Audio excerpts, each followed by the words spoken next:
Okay, I'm very excited to welcome as my first guest for our talk the violinist Sarah Crocker Vonsattel. Sarah, welcome. Thank you. I'm very happy to be here.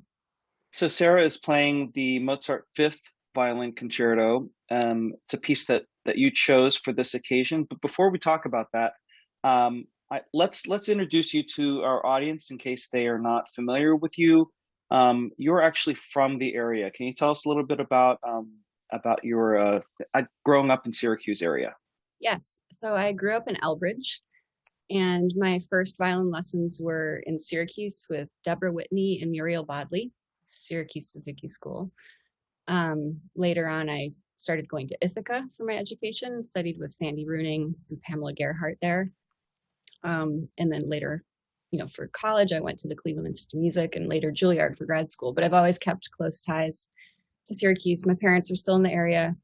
Um, and I love coming home to play. Yeah, I know your mother because she plays very often for the Oratorio Society, and she's a Yeah, fantastic pianist. And yeah, so yeah, we're so excited that you're back. I know you've played with the orchestra in the past. So when you chose this piece, what is it about this of the five Mozart concertos that resonates with you, and why you chose it? well, of the three that are really widely performed, three, four, and five, they're all wonderful. But this one is really, in some ways, maybe the most theatrical. And it's very, very creative. It has a rondo form third movement it's known as a Turkish concerto because of the theme that's in that movement. It's not terribly accurate to call it that, but that's what it's known as. And it's a really fun movement. The first movement is also really interesting because it begins with an adagio. Well, it begins with a big orchestral tutti, and then the violin solo comes in with an adagio, which is really surprising, and that doesn't happen in the other Mozart violin concerti. And then the violin launches back into the allegro that we had heard earlier in the tutti. Yep. Absolutely unique as far as these concertos, which are, as you said, the last three are played very often, and this one is very different. Um, and I find that opening adagio when the violin soloist comes in alone for the first two notes, it's just like time stands still for that moment.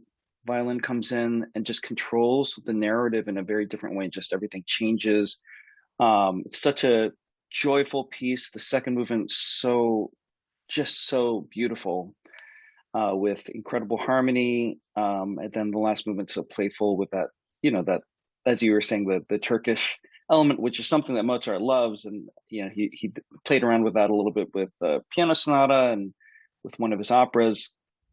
But Mozart is very often referred to as just one of the hardest composers to perform because it's so exposing, it's so transparent. Do you find that conducting Mozart puts almost like a more of a spotlight on a musician than playing something that might even be more technically challenging, even though this is very technically challenging? Yes, absolutely. There's no place to hide in Mozart. You have to be absolutely honest and accountable technically, but also musically and in terms of style. Um, it's it, it really bears your soul to play Mozart, Yeah, musician absolutely. and violinist. So, tell us a little bit about. Can you talk about? I know you play you're a member of the Metropolitan Opera Orchestra, which has now been shut down for a year and a couple of weeks. Which it's a very difficult time in the music industry, and especially for the musicians in the orchestra for which you are a member. But in addition to playing in the orchestra for opera and for concert, which the Metropolitan Opera Orchestra is a fantastic concert performing organization as well. You've played chamber music in addition to playing as a soloist. Can you tell us a little bit about your career, the multifaceted aspect of your career? And I'm particularly interested in the fact that I hadn't realized that you played in Colorado Symphony and Detroit Symphony. both orchestras I know really well. My first job was with Colorado Symphony. Can you tell us a little bit about that, that path? Yeah, sure. So I have played in three orchestras. I had positions in three orchestras, and I've also played a lot of chamber music, as you mentioned. And when I was in school, I had a string quartet that was quite serious, and I was really, really focused on chamber music a lot. And I still love it, and I think it informs every kind of playing that I do. I talk a lot about how in the opera, I really feel like opera is chamber music on a large scale. And I think that's true of any orchestral playing, but maybe in particular opera, because singers are so flexible or require so much flexibility and they're so spontaneous. I mean that in the best way. It's really thinking on your feet and reacting constantly, which are skills you learn in chamber music that you really need in an opera pit too. But when I graduated from Juilliard, my first job out of school was in the Colorado Symphony. I spent a year out there, which was great. Great orchestra, wonderful place to live. And then from there, I spent a year in Detroit, which was also an incredible experience. Amazing orchestra. They have this spectacular hall. I learned so much there from my colleagues. And then after that, I went to the Met, which was really a job I'd had my eye on for a long time.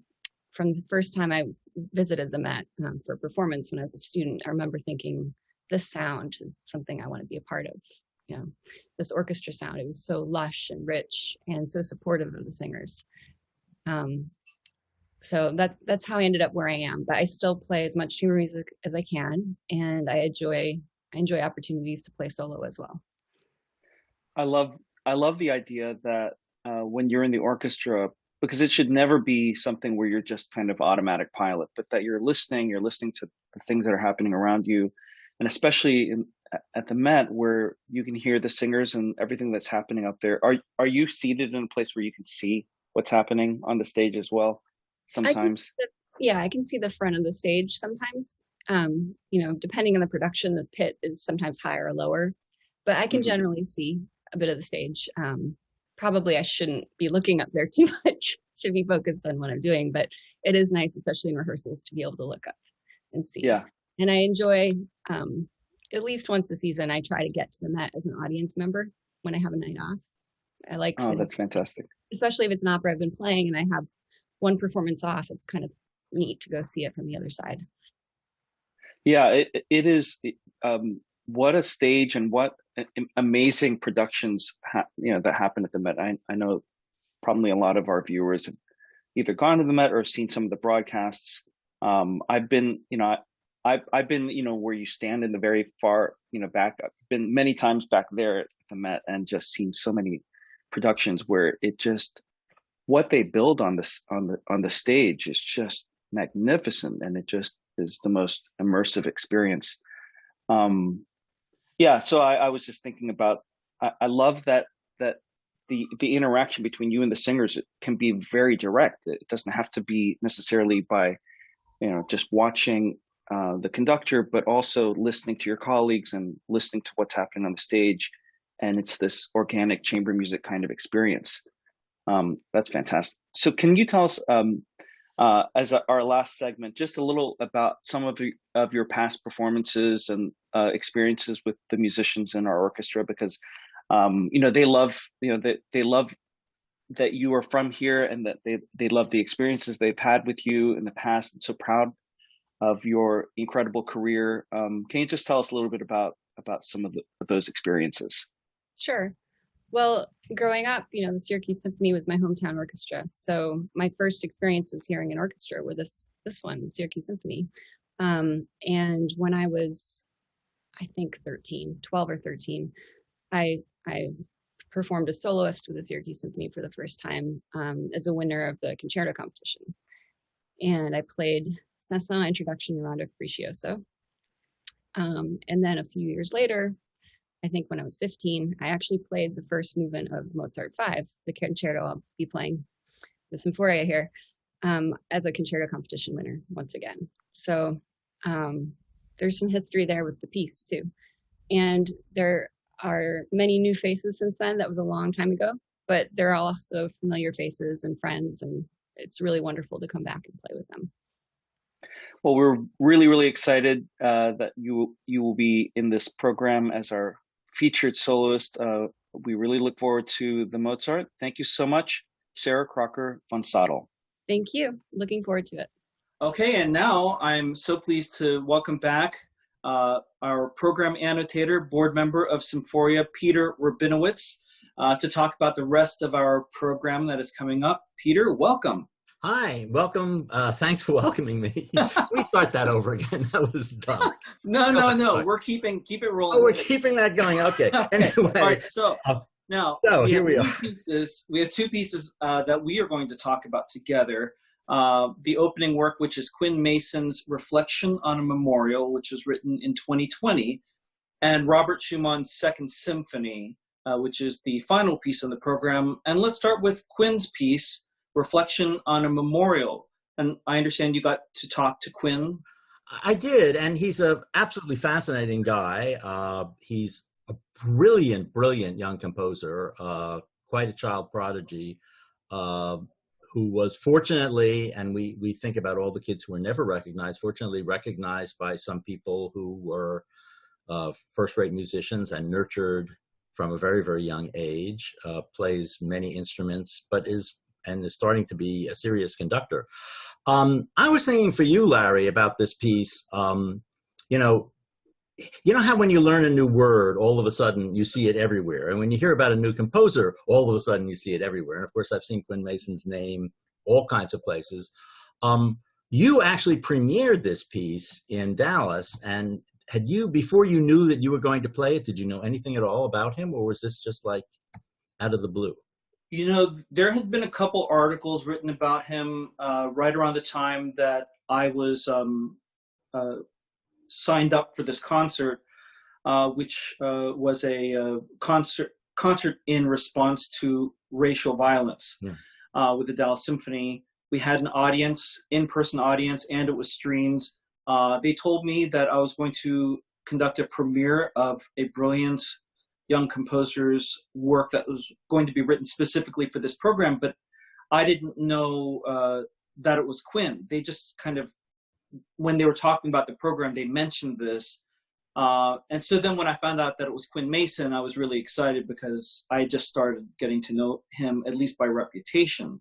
And then he reached out to me shortly after I was assigned to conduct this concert and wanted to have a Zoom meeting with me, like a voluntary, not broadcasted Zoom meeting where we were just going to talk about his music. And I thought that was great because, you know, although you sometimes will have some meetings with composers, he really wanted to have it face to face.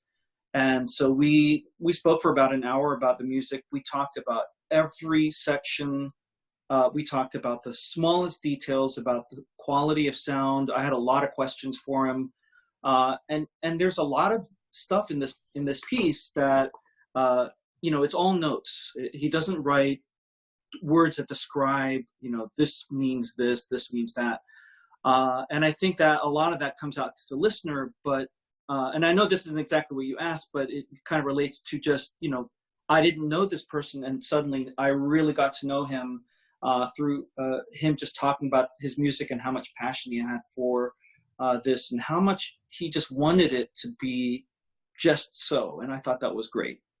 Yes, he does strike me as a perfectionist. And when I talked to him too, he was joyfully pointing out all the details in this piece and how it fit together. And I found it a really very exciting thing. And I think the audience will love this piece. I think people who like the Barber Adagio and like many of those other kind of memorial pieces, it's a little naughtier in terms of its harmony, but it's an extremely approachable piece. And really, I found it profoundly moving and gives both hope and a certain amount of recognition that hope is not enough.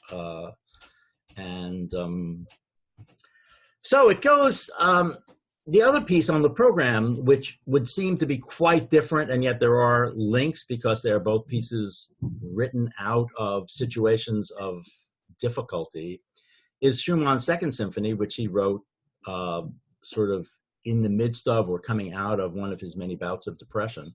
How come you pick that symphony, other than we haven't ever done it before? Well, I mean, it's one of my favorite of the four Schumann symphonies. I remember getting to see, early on, I got to know his, the Fourth Symphony. It was the first one that came to me just as a musician, and I loved that. And Schumann always has this reputation of not being a good orchestrator. I think that's one of the things that people say about him.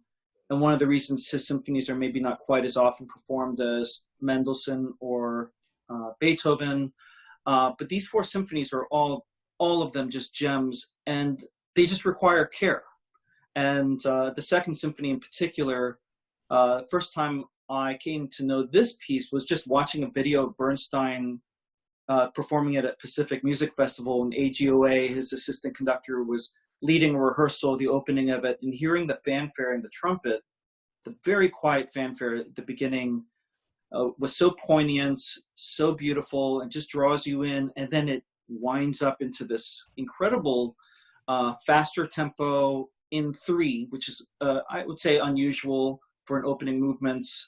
Brahms did it in a Second Symphony. There are other examples of it, but I think the way that Schumann does it, everything is a little off kilter in this first movement, where the emphasis is sometimes very strongly on the second beat continuously, throws the listener off a little bit if they're watching, but at the same time, it's a very satisfying offset of the downbeat.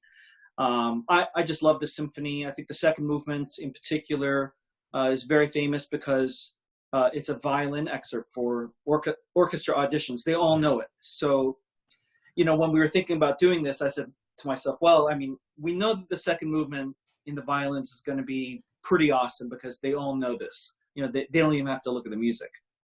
Of course, they know it because it's really, really hard. I mean, it's hard. That's why it's on these auditions. But then that's right. Because of that, everyone knows it. That's right. It's what you say about being a little off kilter. I think one of the things that I have always admired about Schumann is that very rarely does he go exactly where you think he's going to go. I mean, there's never any autopilot with Schumann. He's always doing something a little bit different. One of the things that strikes me about this symphony, and I was, as I was rereading some stuff on his biography today, I was reminded of how much he suffered with his depression at the time, in the mid 19th century.